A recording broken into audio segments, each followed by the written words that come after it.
Bonjour, je m'appelle Ismaël Mkawi Alaoui, professeur de physique, faculté des sciences Mlaliya, Université Qadi Iyad. Le cours de thermodynamique est destiné aux étudiants de SVT S1. Ce cours contient 3 chapitres. Le premier chapitre, c'est une introduction à la thermodynamique et au gaz parfait. Le deuxième chapitre traite le premier principe. Et le troisième chapitre parle du deuxième principe de la thermodynamique. On commence par le premier chapitre, éléments de thermodynamique et gaz parfait. Alors, dans ce chapitre, on va faire une introduction, on va parler de la pression et de la température, on va parler du transfert de chaleur, des processus thermodynamiques et enfin, on parlera des gaz parfaits. L'introduction. Qu'est-ce que c'est qu'un système thermodynamique? Un système thermodynamique peut être quelque chose qu'on veut étudier. Par exemple, si on veut étudier un gaz, c'est un gaz. Si on veut étudier un solide, c'est un solide. Ça peut être un liquide, ça peut être aussi un mélange de liquide et de gaz. Par exemple, si je prends cette seringue, il y a dedans de l'air. Donc, le système thermodynamique qu'on veut étudier, c'est l'air qui est dedans.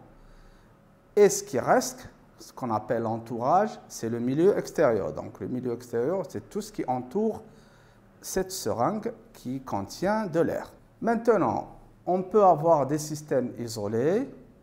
Qu'est-ce que c'est qu'un système isolé? Un système isolé qui ne change ni matière ni énergie avec son entourage. En conséquence, son énergie est conservée. Par exemple, si je considère l'univers tout entier comme un système isolé, alors son énergie se conserve. Mais à l'intérieur d'un système quelconque, qui peut être soit isolé, soit non isolé, il y a échange de chaleur, d'énergie et d'autres choses. De travail, par exemple. Alors, par exemple, si on fait une réaction chimique, l'énergie chimique peut se transformer soit en chaleur, soit en travail, soit en énergie électrique, etc. On parle aussi d'un système fermé. C'est un système qui ne change pas de matière avec son entourage. Et en général, c'est ce qu'on utilise en physique, les systèmes fermés. Pour étudier un système thermodynamique, on a besoin de ce qu'on appelle les variables d'état. Alors, les variables d'état d'équilibre d'un système thermodynamique sont la pression, la température, le volume et la quantité de matière qui contient le système. On va prendre un exemple. Supposons qu'on a de l'air dans cette seringue. Alors, par exemple, le volume ici est 20 millilitres. La pression, si cette seringue est ouverte, donc la pression est la pression atmosphérique. Aussi, si elle est ouverte par rapport à l'atmosphère, la température, c'est la température de l'atmosphère, par exemple aujourd'hui, 20 degrés Celsius. Donc, mais la quantité de matière, il faut la calculer en connaissant le volume et la masse volumique, par exemple, de l'air ici, on peut trouver N. Dans ces variables d'état, il y a ce qu'on appelle les grandeurs extensives et les grandeurs intensives. Les grandeurs intensives ne dépendent pas de l'extension du système, de la quantité de matière du système, comme la température et la pression. Prenons un exemple. Supposons qu'on a 2 bouteilles contenant de l'eau, chacune 1 litre. Et ils sont les deux à la température 20 degrés Celsius et ils sont à la pression atmosphérique. Bon, je mélange les deux. Alors, qu'est-ce que j'obtiens? J'obtiens 2 litres d'eau, mais avec la température qui ne va pas changer, qui va être 20 degrés Celsius, et la pression qui va être une atmosphère. Donc T et P ne présentent pas la propriété d'additivité, donc ils sont intensifs. Maintenant, on va passer aux grandeurs extensives. Ce sont celles qui dépendent de l'extension du système ou bien de la quantité de matière. Alors, si je prends l'exemple précédent, c'est le volume qui a changé. Donc, 1 litre plus 1 litre, ça fait 2 litres. Donc, c'est une grandeur extensive. Alors, si on veut étudier un système thermodynamique, on parle de ce qu'on appelle l'équation d'état. L'équation d'état, c'est une relation entre P, V, T et N. Par exemple, si je prends un gaz parfait que vous connaissez, la relation c'est P fois V égale nRT. Maintenant, parlons de la pression et de la température. Alors la pression, par définition, c'est la force par unité de surface. Alors, par exemple, si j'appuie avec ma main sur la table, j'exerce une force sur la surface dessus. Donc ça, c'est ce qu'on appelle une pression. Plus la force est grande, plus la pression est grande. Et plus la surface est petite aussi, la pression va augmenter. Donc si j'appuie avec ma main comme ça, ce n'est pas la même chose que si j'appuie sur mon doigt.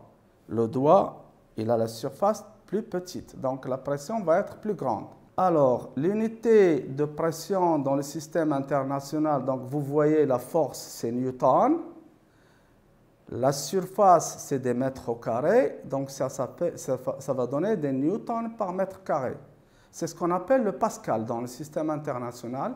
Il y a d'autres unités aussi pour mesurer la pression, par exemple l'atmosphère, le millimètre de mercure, etc. Alors, les instruments pour mesurer la pression, ça s'appelle les baromètres. Nous avons ici un baromètre, ici, et on peut voir que lorsque, par exemple, j'augmente ici, regardez, le baromètre change de valeur. Voilà, voilà, voilà. Le volume diminue et la pression augmente. Je peux faire le contraire. En augmentant le volume, la pression change aussi, comme vous le voyez ici. La température. Alors, on mesure la température avec les thermomètres. Il y en a plusieurs types de thermomètres. Et ici aussi, il y a 3 échelles de température. L'échelle centigrade, c'est ce qu'on utilise ici au Maroc.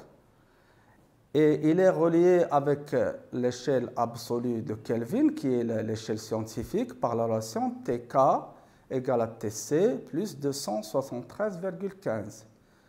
Les anglo-saxons utilisent ce qu'on appelle l'échelle Fahrenheit, F. Et celui-là est relié avec le Celsius par la relation TF égale à 9 sur 5 TC plus 32. Maintenant, on passe au transfert de chaleur. Et le principe zéro de la thermodynamique, il a plusieurs formulations. Nous, on va utiliser la formulation la plus simple qui dit que la chaleur passe du corps chaud au corps froid. Il y a d'autres formulations que je ne vais pas citer. Le transfert de chaleur entre deux corps, je prends deux corps A et B de même masse, mais qui ont des températures différentes. TA différent de TB. Je mets une paroi de séparation isolante qui permet de maintenir la température TA et TB. Maintenant, je vais les mettre ensemble, un à côté de l'autre. À un certain moment, on a ce qu'on appelle équilibre. C'est-à-dire que la température des deux corps A et B deviennent la même, TF. Alors, pour déterminer TF, on utilise le principe zéro de la thermodynamique qui dit que la chaleur reçue par le corps froid, c'est celle donnée par le corps chaud. Ça veut dire que la chaleur QA égale à moins QB, ou bien QA plus QB égale à 0. Bon, je suppose qu'il n'y a pas de variation de volume, ni variation de pression, seulement la température qui varie. C'est-à-dire que MA, CA, TF moins TA plus MB, CB, TF moins TB égale 0. Et avec cette relation, je trouve la température finale, qui est TF égale MA, CA, TA plus MB, CB, TB sur MA, CA plus MB, CB. Alors, les quantités CA et CB, c'est ce qu'on appelle les chaleurs spécifiques et ils se mesurent en joules par gramme par Kelvin. On peut aussi les mesurer par joule par kilogramme par Kelvin. Ça dépend des données de l'exercice, par exemple, si on veut résoudre un exercice. Je prends maintenant justement un exemple. Je prends un corps de masse 1 kg qui est à la température 80 degrés Celsius et je le mets en contact avec un autre corps de même masse mais avec la température différente, 20 degrés Celsius. Je donne les chaleurs spécifiques CA et CB et je cherche la température finale quand je les mets en contact. J'utilise la formule précédente numéro 1 et je calcule, je trouve que la température finale est 60 degrés Celsius. Maintenant, parlons des processus thermodynamiques. Quand on a un système thermodynamique, il va subir en général des transformations. Ça peut être une transformation, 2 transformations, 3, etc. ou plusieurs transformations. Jusqu'à un certain moment, il va arriver à l'équilibre.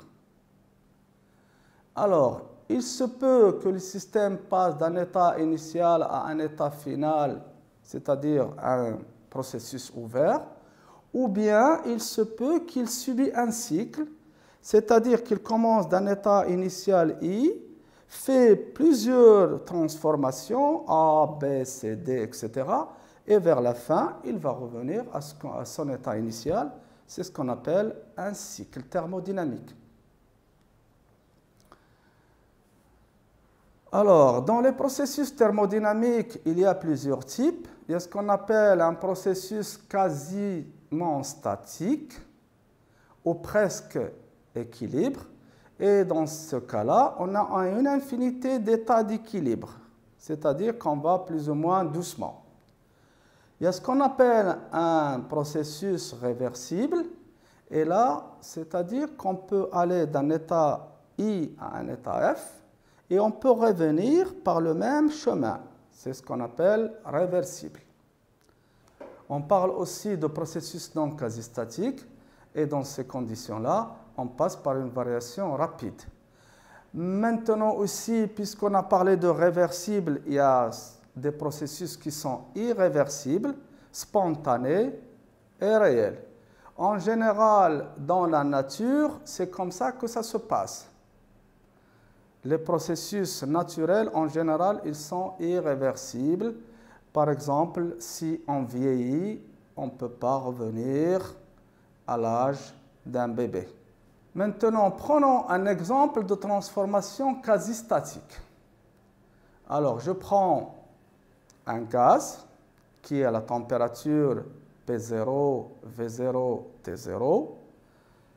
Je presse avec quelque chose pour diminuer le volume. Si la succession d'états d'équilibre est réalisée, j'ai presque la pression extérieure égale la pression du gaz, quel que soit le temps. Alors, dans ces conditions-là, je parle de quasi-statique. Alors, si le processus passe par des états intermédiaires non équilibrés, alors, dans ces conditions-là, la pression extérieure est différente de la pression du gaz, quel que soit le temps, et je parle dans ces conditions-là d'un processus non quasi-statique. Maintenant, passons au gaz parfait. Alors, c'est un modèle. Et dans ce modèle, on considère que les particules qui peuvent être des atomes, des molécules, des ions, sont identiques et qui prennent un volume. En général, quand on parle de gaz parfait, le volume doit être grand. Alors, ces particules, ils vont avoir une masse et ils vont avoir en général des interactions. Mais pour un gaz parfait, on parle de particules sans interaction entre elles. Alors maintenant, si je veux calculer l'énergie de gaz, je calcule par l'addition de l'énergie cinétique et de l'énergie potentielle. Alors l'énergie cinétique ici est due à l'agitation thermique puisque les particules se déplacent à l'intérieur du volume. Mais l'énergie potentielle, je vais considérer que c'est un zéro. Il n'y a pas d'interaction ou les interactions sont tellement négligeables qu'on peut négliger cette partie. On a la loi des gaz parfaits qui relie la pression, les paramètres d'état, la pression, le volume, le nombre de moles et la température. Et cette relation, c'est PV égale nRT. Cette relation, on va l'utiliser souvent quand on a un gaz parfait. Si on travaille avec la masse au lieu du nombre de moles, la relation devient PV égale M, petit m sur grand M fois R fois T, puisque le nombre de moles, c'est la masse sur la masse molaire. Alors, remarque, en général, un gaz peut être parfait si sa pression est très faible, c'est-à-dire un volume assez grand, et qu'il est loin de son point de liquéfaction, c'est-à-dire on n'est pas dans la température élevée. Le processus usuel pour les gaz ou pour les transformations thermodynamiques, on va travailler souvent dans ce qu'on appelle la représentation de Clapeyron, PV. Faites attention ici en thermodynamique, l'axe P, c'est l'axe des ordonnées, et V, c'est l'axe des abscisses. Contrairement aux mathématiques, lorsqu'on dit XY, X, c'est l'axe des abscisses, tandis que Y, c'est l'axe des ordonnées. Donc, faites attention ici en thermodynamique, PV, P, c'est l'axe des ordonnées, et V, c'est l'axe des abscisses. Alors, si je considère la relation PV égale nRT, si je prends T égale constante, c'est-à-dire on a une transformation isotherme, alors regardez, le produit PV devient une constante. Et PV une constante, vous avez la courbe, une hyperbole. Maintenant, je considère une autre transformation dans laquelle le volume est constant. Je prends ma relation PV égale nRT. Alors, regardez si le volume est constant. Dans le diagramme de Clapeyron, on a une droite parallèle à l'axe P. C'est-à-dire V ne change pas. La V initiale égale à V finale. Maintenant, je considère un autre type de transformation, ce qu'on appelle isobare, c'est-à-dire la pression reste constante. Je prends toujours la formule PV égale à nRT, donc P est une constante, donc alors j'aurai une droite parallèle à l'axe des volumes. C'est-à-dire que la pression de l'état initial, c'est la même que la pression dans l'état final. Voilà, on termine ce chapitre.